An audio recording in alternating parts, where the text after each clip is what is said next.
Hi friends, welcome to Kiran reviews YouTube channel. ముందుగా ఈ వీడియోకి లైక్ చేయండి. ఈరోజైతే ఇక ఊర్వశి అయితే ఆనంది ప్రాణాలను తీయాలనుకుంటుంది. అప్పుడే ఇక ఆదిత్య ఆనందిని కాపాడుకొని ఊర్వశికి ఎలా బుద్ధి చెప్పబోతున్నాడు. అసలు ఊర్వశి ఆనంది ప్రాణాలను ఎందుకు తీయాలనుకుంటుంది? ఇదంతా తెలుసుకోవాలంటే ఈ వీడియోని స్కిప్ చేయకుండా చివరి వరకు చూడండి. ఇక ఈరోజైతే ఆఫీస్లో ఊర్వశి అయితే తన డిజైనర్తో ఇక ఇలా ఆదిత్య మనస్సు గెలుచుకుంటుంది. అప్పుడే ఊర్వశి అయితే, చూశావా, అడుగుపెట్టిన మొదటి రోజే నీకు కాంపిటీషన్గా తయారయ్యాను. ఖచ్చితంగా నిన్ను ఓడిస్తాను. ఫైనల్లో నీ డిజైనర్స్ మాత్రమే ఉంటాయని అందరూ చెప్పుకునేవాళ్లు. నీతో పాటు ఈరోజు నా డిజైనర్స్ కూడా ఫైనల్ స్థితికి వెళ్లాయి అని చెప్పి ఊర్వశి అయితే ఇలా అంటూ ఉంటుంది. దానికి ఆనంది సంతోషిస్తుంది. మనిద్దరం కలిస్తే కేడీ గార్మెంట్స్ ఇంకా డెవలప్మెంట్ అవుతుంది. నాకు కావలసింది అది. కోటి మనిద్దరికీ కాదు ఊర్వశి, మన కేడీ గార్మెంట్స్ డెవలప్మెంట్ కావడమే మనందరికీ కావలసింది అని చెప్పి ఆనంది చాలా పాజిటివ్గా తీసుకుంటుంది. కాని ఊర్వశి మాత్రం ఎలాగైనా ఆదిత్యను తన సొంతం చేసుకోవాలి. ఆనంది నుండి ఆదిత్యను విడదీసి ఆదిత్యతో తన మెడలో తాళి కట్టించుకోవాలనేదే తన లక్ష్యం. కాని ఆ లక్ష్యాన్ని బయటపెట్టకుండా ఆనందిని ఇలా ఇక మాటలతో ఇబ్బంది పెడుతూ ఉంటుంది. ఈరోజైతే ఆఫీస్కు వేగంగా వస్తున్న ఆదిత్య కార్ పంచర్ అయ్యేలా చేస్తుంది ఊర్వశి అయితే. ఎందుకంటే తన స్కూటీ మీద ఇద్దరు కలిసి ఆఫీస్కు వెళ్లాలనుకుంటుంది. కాని ఇక బ్యాడ్ లక్, ఇక ఊర్వశి స్కూటీ ఇక టైర్ కూడా పంచర్ కావడంతో ఆదిత్య అయితే సారీ, ఇక నీ స్కూటీ కూడా పంచర్ అయినట్టుంది కదా, ఆఫీస్కు అర్జెంట్గా వెళ్లాలి, మీటింగ్కి టైం అవుతుంది అని చెప్పి ఇక ఇలా అంటూ ఉండగా ఇంతలోనే ఆనంది వచ్చి ఆదిత్యను తీసుకుని వెళ్తుంది. ఇక ఊర్వశి చాలా కోపంగా ఫీలవుతుంది. ఇక ఆఫీస్లో మీటింగ్ అయిపోగానే ఆనంది ఆదిత్యతో ఇలా అంటూ ఉంటుంది. చూడండి, ఇక ఇప్పుడు మీటింగ్ అయిపోయింది. మన కేడీ గార్మెంట్స్ ఎలాగైనా ఇక డెవలప్మెంట్ అయ్యి మనదే మార్కెట్లో ఫస్ట్ ప్రైజ్ వస్తుంది. కానీ మనం చెయ్యాల్సింది ఇంకోటి ఉంది. రేపే ఇక కోర్టులో వాదించాలి. జ్యోతమ్మ తరపున సూర్యబాబు కేసు నేను వాదిస్తానని మాట ఇచ్చాను. కాబట్టి సరైన సాక్ష్యాలు సంపాదించాలి. ఆదిత్యగారు, మీరు నాకు తోడుగా ఉంటారా? ఆ రోజు మనం వెళ్ళి ఇక షాప్తన్ని అడిగాం గదా, ఈరోజు కూడా వెళ్ళి ఒక్కసారి మళ్ళీ అడుగుదాం. చెప్తాడేమో తను. భయపడి చెప్పట్లేదని నాకనిపిస్తుంది అని చెప్పి ఆనంది అయితే ఆదిత్యాన్ని తీసుకుని మళ్ళీ ఇక షాపతని దగ్గరికి వెళ్తుంది. అప్పుడే ఇక తనైతే, నువ్వు మొన్నే వచ్చావు కదమ్మా, చెప్పాను కదా ఇక నాకేం తెలియదని, మళ్ళీ ఎందుకమ్మా ఇక ఇలా విసిగిస్తున్నావని చెప్పి అంటూ ఉంటాడు. అప్పుడే ఇక ఆనంది అయితే, ఇక మీరు భయపడుతున్నారని నాకు తెలుసు. మీకు ఖచ్చితంగా ఇక్కడ సీసీ కెమెరాలు ఎక్కడుంటాయో తెలుసు. ఇక చిన్న చిన్న షాప్లో కూడా సీసీ కెమెరాలు ఉంటాయి. అలాంటప్పుడు ఇక మీరు కోర్టుకు వచ్చి ఏదో చెప్తారు. ఇక మమ్మల్ని కోర్టు చుట్టూ తిప్పిస్తారని భయపడి చెప్పట్లేదు కదా అని చెప్పి ఇక ఇలా బ్రతిమాలుతూ ఉంటుంది తనైతే. అప్పుడే ఇక ముసలివాడైతే, ఇక పక్క షాప్లో ఉన్న సీసీ కెమెరాను చూడండి, తప్పకుండా తెలుస్తుందని ఇక చెప్తూ ఉంటాడు. అది విన్న ఆనంది ఆదిత్య అయితే ఇక వాళ్ల దగ్గరికి వెళ్ళి మొన్న ఇక డేట్ చెప్పి ఆ రోజు ఇక్కడ ఏం జరిగిందో మేము తెలుసుకోవాలి. ఇక సీసీ కెమెరాలు ఓపెన్ చేస్తారా అని చెప్పి వాళ్లను బ్రతిమాలి సీసీ కెమెరాలనైతే ఇక ఓపెన్ చేయిస్తుంది ఆనంది అయితే. అందులోనే ఊర్వశి చెక్పోస్ట్ దగ్గర ఇక ఇలా సూర్య కార్లో మత్తు పదార్థాలు పెట్టడం ఇక చూసేస్తారు. అది చూసి ఇక రెడ్ హ్యాండెడ్గా ఊర్వశనైతే పట్టుకుంటారు. ఇక ఇదంతా చేసింది మన ఆఫీస్లో అడుగుపెట్టిన ఊర్వశి. ఇలా చేసి మళ్ళీ మన ఆఫీస్లో ఎందుకు అడుగుపెట్టుంది? అసలు ఏం జరగబోతుంది? మనం తెలుసుకోవాలి ఆదిత్యగారు అని చెప్పి నిజం తెలుసుకున్న ఆనంది అయితే ఇలా అంటూ ఉంటుంది. అప్పుడే ఇక ఆదిత్య కూడా, సరే ఆనంది, ముందుగా నేను ఇక ఇప్పుడు టైం అవుతుంది, ఇంటికి వెళ్ళాలి, అమ్మ ఫోన్ చేస్తుందని ఆదిత్య వెళ్ళిపోతాడు. అప్పుడే ఇక ఆనంది అయితే, ఇక నేను ఇవన్నీ తెలిసిన తర్వాతే ఇంటికి వెళ్తానని ఆనంది అక్కడే ఉంటుంది. ఇక అప్పుడే ఊర్వశితో కొంతమంది రౌడీలు డిస్కషన్ చేస్తూ ఉంటారు. ఏంటి, మా 70 లక్షలు మాకిస్తావా, లేకుంటే ఇక నిన్ను, మీ అమ్మని, ఆ జిరాఫీగాని ఏం చేస్తామో చూడు అని చెప్పి వాళ్లైతే ఊర్వశితో చాలా గొడవ చేస్తూ ఉండగా ఆనందే చూస్తుంది. ఏంటి అంటే, మత్తు పదార్థాలు ఊర్వశికి ఇచ్చింది వీళ్లేనా? అసలు ఊర్వశి ఇప్పుడు ఇక ఆఫీస్లో ఎందుకు అడుగుపెట్టింది తెలుసుకోవాలి అని చెప్పి ఇక ఆనంది అయితే ఊర్వశినే ఫాలో అవుతూ ఉంటుంది. అప్పుడే ఇక రౌడీలు బెదిరించి వెళ్ళిపోతారు. తర్వాత ఊర్వశి తన ఇంటికి వెళ్తుంది. ఆనంది తన ఇంటికి వెళ్లడం ఫాలో అవుతుంది. ఊర్వశి ఇంట్లోకి వెళ్ళి, అమ్మా, ఏం చేయాలో అర్థం కావట్లేదు. వాళ్లు రేపే ఇక 70 లక్షలు కట్టమంటున్నారు. ఈ పెళ్లి జరిగేదెప్పుడు? నాకు, ఆదిత్యకు పెళ్లి ఎప్పుడు జరుగుతుంది? ఆ ఆస్తి, ఆ డబ్బులు నా చేతిలో ఎప్పుడు పడతాయి? నాకేం అర్థం కావట్లా. మా అత్తయ్య సునంద తీసుకెళ్లి ఆఫీస్లో పెట్టింది. వాళ్లతో మేనేజ్ చేయలేక చచ్చిపోతున్నాను. ఈ ఆదిత్య ఇక నాకు సొంతమవుతాడా కాదో కూడా తెలియట్లేదు అని చెప్పి ఇక ఇలా మాట్లాడుతూ ఉంటుంది వాళ్లమ్మతో ఊర్వశి అయితే. ఆ మాటలు విన్న ఇక ఇలా ఆనంది అయితే ఒక్కసారిగా షాక్ అవుతుంది. అంటే మా అత్తయ్య ఊర్వశికి ఆదిత్యగారికి పెళ్లి చేయడం కోసం ఆఫీస్లో అడుగుపెట్టమని చెప్పిందా? ఇక ఈ ఊర్వశి మామూలుది కాదు అని చెప్పి ఆనంది అయితే ఇక ఇలా నిజమైన సాక్ష్యాలను సంపాదించి ఎలాగైనా వీళ్ల సంగతి చెప్పాలి అని చెప్పి బయలుదేరుతూ ఉంటుంది వెనక్కి.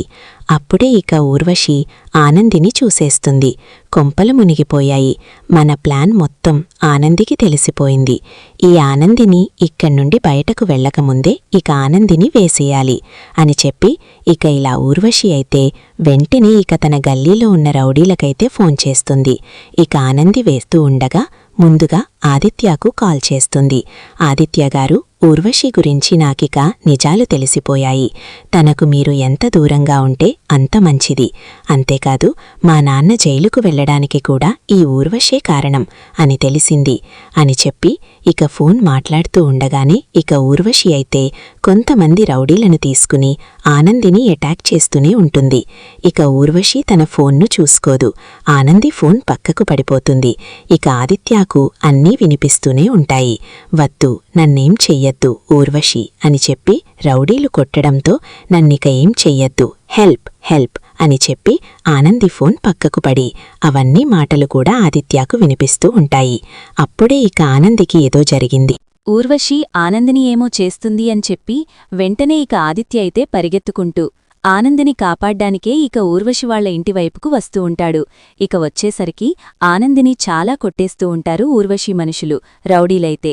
ఇక అప్పుడే ఆదిత్య వచ్చి ఆనంది ఆనంది అని చెప్పి అరుస్తూ ఉండగా ఇక ఆ రౌడీలు ఊర్వశి అక్క నుండి పారిపోతారు. ఇక ఆనంది అయితే జరిగిందంతా కూడా ఆదిత్యకు చెప్తూ ఉంటుంది. చూడండి, ఈ ఊర్వశి మామూలుది కాదు. మా నాన్న జైలుకు వెళ్లడానికి మా నాన్న కార్ డిక్కీలో మత్తు పదార్థాలు పెట్టింది తనే. ఇక ఇదే కారణం. అంతేకాదు, మిమ్మల్ని పెళ్లి చేసుకోవడం కోసం అది మన ఆఫీస్లో అడుగుపెట్టింది. మీకున్న డబ్బు, ఐశ్వర్యం, బంగ్లాలు అవన్నీ తన సొంతం చేసుకోవాలనుకుంటుంది ఊర్వశి అని చెప్పి ఇక ఇలా మొత్తం కూడా చెప్తూ ఉంటుంది. అది విన్న ఆదిత్య ఒక్కసారిగా షాకవుతాడు. అమ్మ ఇలాంటి పనులెందుకు చేసిందో ఏమర్థం కావట్లేదు. అసలు తను ఇక ఇలాంటి దొంగపిల్ల అయిన ఈ ఊర్వశిని నాకిచ్చి పెళ్లి చేయడమేంటి అని చెప్పి ఆదిత్య చాలా కోపంగా పద ఆనంది అని ఇక ఊర్వశి నుండి ఆనందిని కాపాడి ఇక నేరుగా ఊర్వశి వాళ్ల ఇంటికి వెళ్తాడు. అప్పుడే ఇక ఊర్వశి అయితే చాలా భయపడుతూ ఉంటుంది. ఇప్పుడేం చేస్తారో ఏమో, అసలే ఇక కేసు విషయంలో నేనిరుక్కున్నాను. అంతేకాదు ఇక తనని పెళ్లి చేసుకోవాలనుకున్నాను డబ్బు కోసమని. ఇక ఆనంది మొత్తం చెప్పేసినట్టుంది అని చెప్పి భయపడుతూ ఉంటుంది ఊర్వశి. అయితే అప్పుడే ఇక ఆదిత్య చాలా కోపంగా ఊర్వశి చెంప పగలగొడతాడు. ఏంటి, ఎంత ధైర్యం నీకు? ఇక నన్ను పెళ్లి చేసుకోవాలనే ఉద్దేశంతో ఆఫీస్లో అడుగు పెడతావా? మా అమ్మ నువ్వు ఇద్దరూ కలిసి నా జీవితాన్ని నాశనం చెయ్యాలనుకుంటారా? ఇక నువ్విప్పుడుండాల్సింది జైల్లో. పద, మా మామయ్యగారు ఏ పాపం తెలియదు. అతన్ని జైల్లో పెట్టి నువ్వు మాత్రం ఇక్కడ డబ్బు కోసం ఇక ఇలా ప్రయోగాలు చేస్తున్నావా? నీకిష్టమొచ్చినట్టు చేస్తే ఊరుకోవడానికిక్కడ ఎవ్వరూ లేరు అని చెప్పి చాలా కోపంగా నిజం తెలుసుకున్న ఆదిత్య ఊర్వశి చెంప పగలగొట్టి ఊర్వశినైతే లాక్కొని వెళ్తూ ఉంటాడు. ఇక ఆనందిని ముందుగా డాక్టర్ని పిలిపించి ట్రీట్మెంట్ చేయిస్తాడు. ఆనంది, ముందుగా నువ్వు కోలుకోవాలి. రేపు కోర్టులో వాదించాలి కదా. సూర్య తరపున ఇక నువ్వు డాక్టర్ దగ్గరికి వెళ్ళి ఇక కొద్దిసేపు ట్రీట్మెంట్ చేయించుకొని రెస్ట్ తీసుకో. ఇక ఈ ఊర్వశి సంగతి నేను చూసుకుంటాను అని చెప్పి ఈరోజైతే ఆదిత్య ఊర్వశిని తీసుకొని ఇక ఇలా ముందుగా పోలీస్ స్టేషన్కి వెళ్తాడు. అప్పుడే ఇక పోలీసులైతే రేపు కేసులో ఇక కోర్టు విషయంలో ఆనందిగారు వాదిస్తానని ఇక ఇలా కేసు తీసుకున్నారు కదా, టేకప్ చేస్తానని, తర్వాత ఈ అమ్మాయిని జైల్లో పెడతాం, సరేనా? సాక్ష్యం ఇక ఈ అమ్మాయి చెప్తే ఇక సూర్యగారు నిర్దోషిగా బయటకు వస్తారు. ఈ అమ్మాయిని జైల్లో పెడదాం. ఇప్పుడు ఈ అమ్మాయిని ఏం చేయలేం అని చెప్పి పోలీసులనడంతో ఇక అప్పుడే ఆదిత్య అయితే ఆఫీస్కు తీసుకొస్తాడు. ఇక సునంద ముందు ఇలా అంటూ ఉంటాడు. చూడమ్మా, ఇక నువ్వు తీసుకొచ్చిన అమ్మాయి ఎలాంటిదో ఒక్కసారి చూడు. ఈ అమ్మాయి ఇక ముఖం చూస్తే అందంగా ఉందని చెప్పి నాకు సెట్టవుతుందని చెప్పి తీసుకొచ్చావా? తన అందం వెనుక ఎంత రహస్యాలున్నాయో నీకు తెలుసా? తన బ్యాక్గ్రౌండేంటో అన్నీ తెలుసుకుని నాకు భార్యని చెయ్యాలనుకున్నావా? ఇక సూర్యమాయ జైలుకు వెళ్లడానికి కారణమిదే. ఇది చిన్న చిన్న దొంగతనాలతో పాటు ఇలా పెద్ద పెద్ద దొంగతనాలు కూడా చేస్తూ ఉంటుంది. ఇక ఆస్తి కోసమే నన్ను పెళ్లి చేసుకోవాలనుకుంది. ఇక తను తప్పించుకోవడం కోసం ఇప్పుడు నన్ను పెళ్లి చేసుకోవాలనుకుంది. తనకు 70 లక్షలు ఇవ్వాలి కదా. ఇక ఇవ్వకపోతే ఆ రౌడీలు తన ప్రాణాలు, తన అమ్మానాన్న ప్రాణాలు ఎలా తీస్తారో ఇకని భయపడే ఇక తను పెళ్లి కొప్పుకుంది. అంతేకాని తనకు పెళ్లి అంటే ఇష్టమే లేదు. నన్ను చూసిన తర్వాత పెళ్లి చేసుకోవాలని నిర్ణయించుకుంది. ఆస్తి కోసం, ఇక నా అందం కోసం. అంతేకాని ఇది మనసుపడి నన్ను పెళ్లి చేసుకోవాలనుకోవట్లేదు అని చెప్పి ఆదిత్య అయితే ఈరోజు ఊర్వశి బండారాన్ని మొత్తం ఆఫీస్లోకి తీసుకొచ్చి సునంద ముందు బయటపెడతాడు. దాంతో ఇక సునంద ఒక్కసారిగా షాకవుతుంది. ఏంటి ఊర్వశి, మా ఆది చెప్పేది నిజమేనా? నువ్వు అలాంటి దానివేనా? ఇక నువ్వు డిగ్రీ చేశాను, ఇక ఇలా అన్నీ చెప్పావు, అవన్నీ అబద్ధాలేనా అని చెప్పి అంటూ ఉండగా, అవును మేడం, సారీ మేడం, డబ్బు కోసమే నేను ఇక ఆదిత్యగారిని పెళ్లి చేసుకోవాలనుకున్నాను. కాని నన్ను క్షమించండి.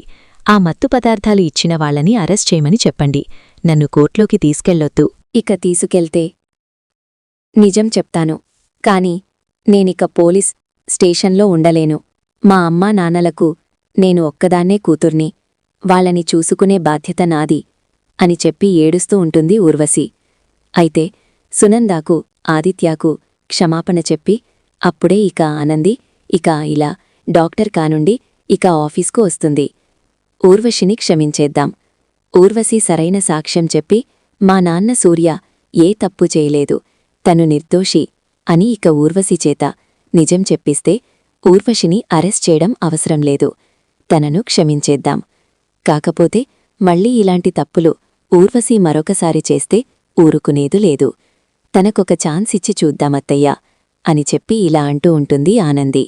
అయితే అప్పుడే ఇక ఊర్వశి అయితే ఆనంది కాళ్ళు పట్టుకొని, మీరైనా నన్ను అర్థం చేసుకున్నారు మేడం, అది చాలు. నేను ఎక్కడ సాక్ష్యం చెప్పమంటే అక్కడ చెప్తాను. మీ నాన్నగారు నిర్దోషి అని చెప్తాను. కాని నన్ను మాత్రం ఇక పోలీస్ స్టేషన్లో పెట్టొద్దు అని చెప్పి ఏడుస్తూ ఆనంది కాళ్ళు పట్టుకుంటుంది ఊర్వశి. అయితే మీలాంటి పెద్దవాళ్లకు నేను కోడలుగా రావాలనుకోవడం ఇక నేను చేసిన తప్పు. ఇక మీ స్థాయి మా స్థాయి సరిపోదు. ఇక నేను ఇక ఇలా తప్పుడు ఆలోచనతో ఇలా చేశాను. ఇక మీ ఇద్దరికీ సారీ చెప్తున్నాను. ఇక మీ ఇద్దరినీ నేను కలుపుతాను. సీతారాములాగా ఇక మిమ్మల్ని నేను కలుపుతాను అని చెప్పి ఏడుస్తూ వాళ్లకు క్షమాపణ చెప్పి ఊర్వశి.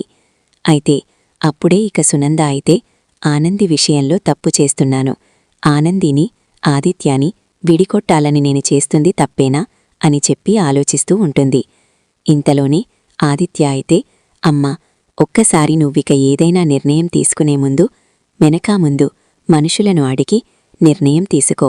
ఇలా నీయంతటికి నువ్వు నిర్ణయాలు తీసుకుని వెళ్తే చివరికి అవి ఎలాంటి దారి తీస్తాయో అర్థం కావట్లేదు. నాన్న విషయంలో కూడా నువ్వు తప్పు చేశావు. పూర్ణిమను ఇక ఇలా కోపగించుకుని నాన్నను, పూర్ణిమను విడగొట్టి వాళ్ల మనసులను ఎంతో గాయపరిచావు. ఇక ఇప్పుడు 2 పెళ్ళిళ్ళు కావడానికి నాన్నకు నువ్వే కారణమై ఉంటుంది. నీ కోపం, నీ ఆవేశం ఇక ఎలా అర్థం చేసుకోవాలో ఎవరికీ అర్థం కావట్లేదు. ఒకవైపు మంచి ఆలోచన, ఒకవైపు ఇలా కోపంతో ఆలోచన, ఇక రెండూ నీకే. ఎప్పుడు ఎలా ఉంటావో తెలీదు అని చెప్పి సునంద విషయంలో చాలా బాధపడుతూ ఉంటాడు ఆదిత్య. అయితే ఇక అప్పుడే చేతు శశికాంత్ కూడా, ఇప్పటికైనా మీ అమ్మ ఎలాంటిదో అర్థం చేసుకున్నావు కదరా, కేవలం ఇక తన పిల్లలు సంతోషంగా ఉండడం కోసం ఎవరి జీవితాలు ఎలా అయిపోయినా ఆలోచించదు.